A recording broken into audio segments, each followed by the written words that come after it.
What's up guys, NepentheZ here and welcome back to another episode of the Draft to Glory. We of course have had quite a fantastic run in our first 5 episodes. I think this is episode 6, right? We have won 3 times, lost in the final once. Yeah, this is episode 6 and lost in the second round once. And then of course that other one, I've got 15,000 coins. Oh, I've got more coins now, just something just sold. Do you know what? I dominated with a 4-5-1 attack last time around.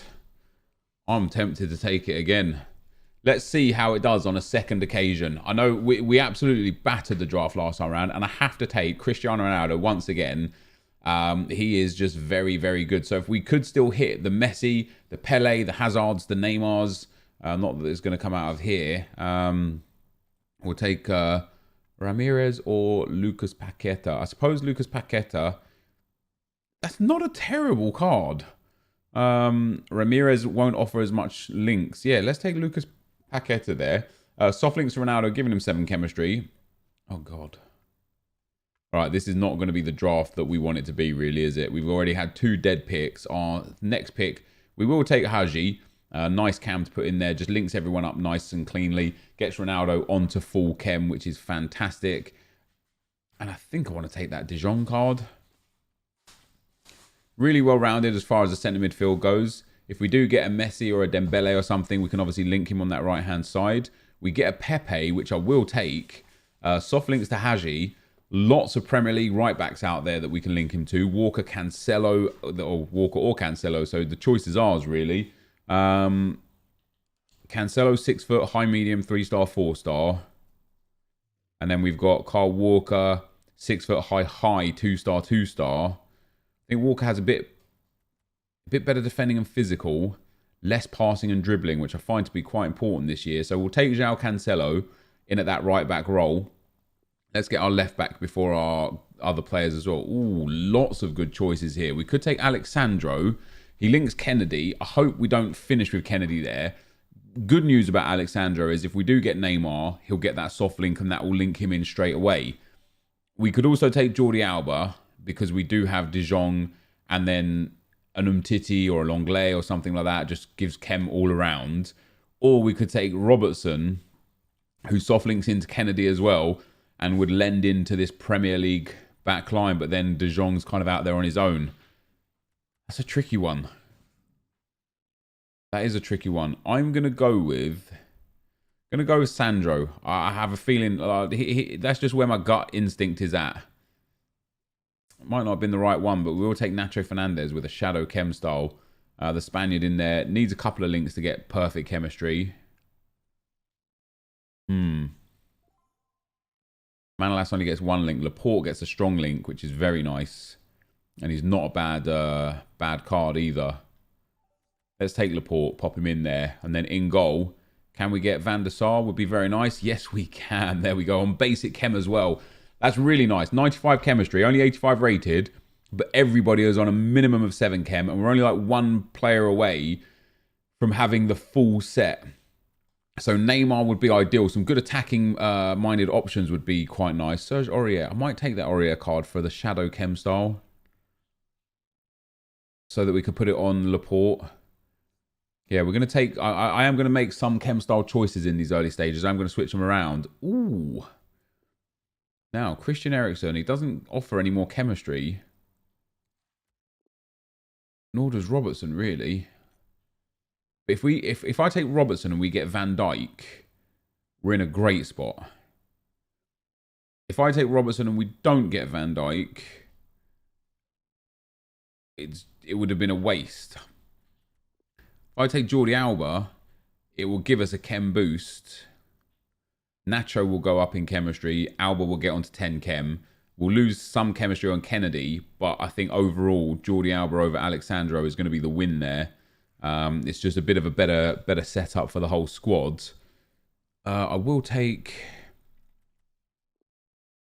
Riyad Mahrez just because we don't have any good, really good attacking players at the moment. That's where we're lacking for a change. There we go. Mohamed Salah in the team, on the bench. I might start him so that we can get our 3 wins with Salah and 5 Premier League players in the squad. And then we've got Pepe as a good super sub as well. And I'm also going to take Jadon Sancho as a sub. He'll go on that left-hand side instead of Kennedy. Pepe will come on instead of, what's my man's name here? Paqueta. And other than that, that draft is looking quite nice. Still a few holes in the draft. David De Gea here would go down quite well. Not so lucky. So right now, guys, I'm okay with my defense. I kind of need chem styles or just huge defenders. We don't get any huge defenders there, but we do get 2 shadow chem styles. So I will take the shadow of Miranda. We're yet to get all of everything we need here. Ooh. There's no point taking Robertson, really, is there? Because, I mean, other than as just a backup defender, because we can't, unless that last pick has Van Dijk, we can't really get what we need out of that. Alaba and Sergi Roberto don't really help. Unless, no, yeah, that doesn't help. Robertson, yeah, Robertson works. We'll take Robertson there. Next pick is going to contain... Now, do I put Fabinho in at centre mid and Robertson in at centre back? And then Alexandro at left back. It wouldn't be ideal. Fabinho, yeah, Fabinho I think it would just be better in there. It gives us bonus chemistry as well because it gives the Brazilian cam some chemistry boosts. If we then put Alexandro in at left back and Robertson in at centre back, it does take us to 100 chemistry, and I quite like that. What's Robertson's like for stats? High, 5'10". Obviously great pace. Not the best defensive capabilities, but we'll work on his chem style in a second. We've got a couple of shadows loitering about. I do need a good attacking player, and I'm not getting them. We'll take another shadow. Here's our penultimate pick. That's more like it. All right, do I take Eden Hazard here? In terms of subs offensively, Fabinho in centre mid is fine. Salah at right mid, Ronaldo and Hagi are fine. It's that left cam and left mid. We've got Pepe for one of them. Hazard for the other one would be great. Alternatively, we could take Mane, play Robertson at left back. Maybe go back to Nacho in at centre back. He wouldn't get the chemistry. It just wouldn't work. I'm going to take Hazard for that setup there. So I'm going to arrange the chem styles, guys, and then we'll take the last player, so I'll be right back. All right, I've arranged them. I know it looks weird right now. I've arranged them how I want them, guys. We're going to take our last pick. Oh, it's the silver. That's embarrassing. I want to make sure Pepe goes in that first spot because I want him to have a hunter off the bench. And then after that, we've got Laporte in, gets the shadow. João Cancelo gets the shadow. Robertson off chem is going to get the shadow. I wonder if, actually... Oh, I might not use Sandro. I might use Aurier at...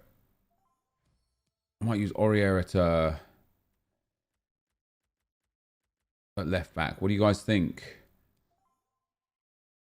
Sorry, Robertson at left back and Aurier at centre back. And then he would also get the shadow. That's probably a lot better, isn't it? Yeah, Aurier with the shadow at centre back on 6 chem. What's he on now? Yeah, with the manager, it would get a nice enough boost. Fabinho as a centre mid. Then Salah, Hagi, Ronaldo are fine. And that only then requires us to improve on Pepe for the left cam and Hazard for the left mid. And other than that, we've got a pretty decent squad here. I don't think it's going to quite be a 187. It's not quite a 187, but that's okay. I still think it's a good squad. I think this is a really good squad. Having Cristiano Ronaldo and Mohamed Salah is obviously very nice. And the manager, I mean, everyone's on 10 chem anyway. Aurier needs the chem boost up to 7. So that, guys, is our squad. That is our draft.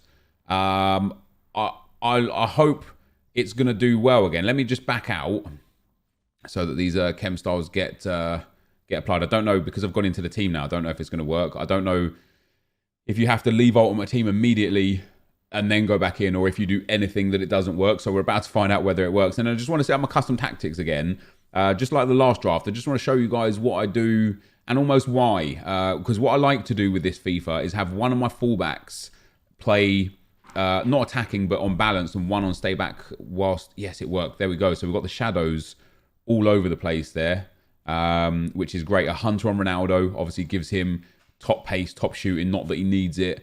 A shadows across the back line, shadow in the centre midfield spot, and then a hunter on Pepe for that small boost. Not that it makes much of a difference. So with our custom tactics here, guys, as I said, so what I'm going to do, we're going to go on to drop back to depth. We're going to stay on balanced.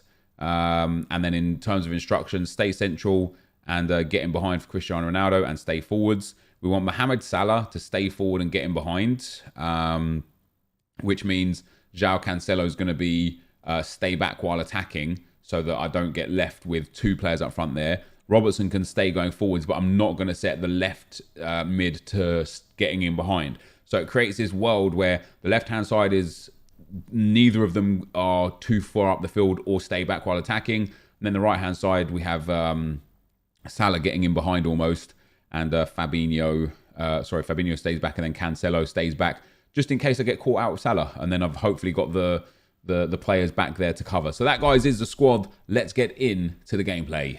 Okay, guys, so as we go into the gameplay, the first opponent we come up against has got a 4-2-3-1. Quite a nice team, but weird chemistry. I feel like if he just switched around Biglia, Kante, Dybala, and De Bruyne, he would get considerably better chemistry if he also switched around Koulibaly and Ramos. But he decided to play with the team as he wanted. We get the first goal on the stroke of half-time with Pepe. A lovely little cut on the inside there and a brilliant shot in for 1-0. My opponent did end up getting the goal back to tie the game up. I'm just terrible in defence sometimes. I just leave way too much space in behind my centre backs. And one of the things that's really prominent and overpowered this year reminds me back of FIFA 17.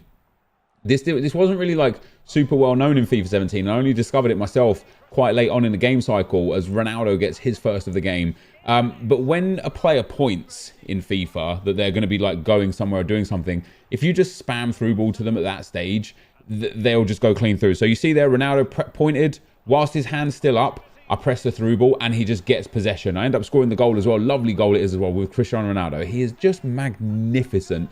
And I've got to look out for it a lot more because the point run and then spam with the through ball, it can be done from anywhere at any point. And I'll show you some goals in the semi-final as Ronaldo scores from a corner, would you believe? I'll show you some goals in the semi-final of another instance where the point and run just, it gives, I don't want to say 100% accuracy and 100% results, but it's up there. You know, it's one of those things that never gets mentioned.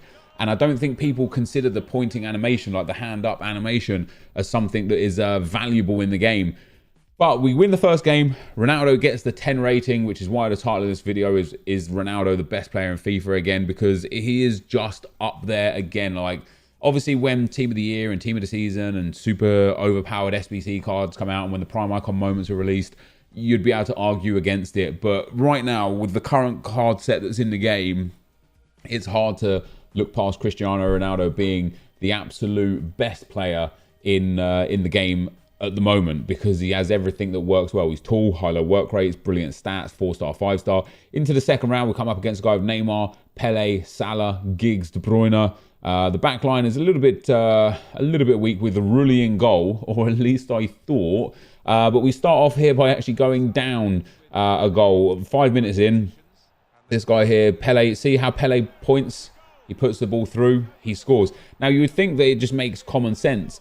But the difficult part is, whilst playing FIFA, is holding onto the ball, watching your runners and waiting for the point forwards, right? So, right, I'm not saying as well that if they don't point, you're never going to get the ball or anything like that. It's definitely just a case of if they do point, it's a big win. You just play it through to them. Maybe a through ball, maybe a chip through ball, maybe a regular pass. I don't know. So we go 1-1 in this game that I absolutely dominated beyond belief.